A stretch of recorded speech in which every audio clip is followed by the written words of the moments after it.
মানে heater miss নহয়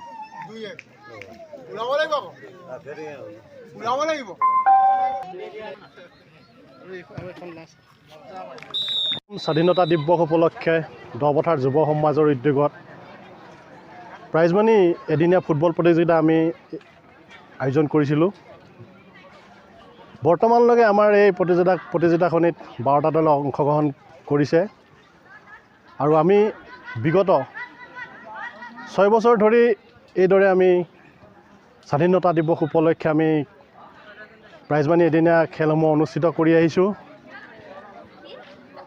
আমি এই খেলখনৰ দ্বাৰা আমি স্বাধীনতা দিৱসৰ এক আনন্দৰ মুহূৰ্ত উপভোগ কৰোঁ তথা ভাতৃত্ববোধৰ তথা সম্প্ৰীতিৰ চানেকি গঢ়ি তুলিব পৰা যায় নেকি তাৰ বাবে আমি চেষ্টা চলাই এই স্বাধীনতা দিৱসৰ উপলক্ষে আমি প্ৰাইজমানি ফুটবল প্ৰতিযোগিতাখন আয়োজন কৰিছোঁ। বৰ্তমান ইয়াত আমাৰ সৰুপথাৰ, টেংৰাজান, চাংখাতি, আপোনাৰ বচাপথাৰ, তামুলীগাঁও আদিকে কৰি জামুগুৰি ছাইডৰ পৰা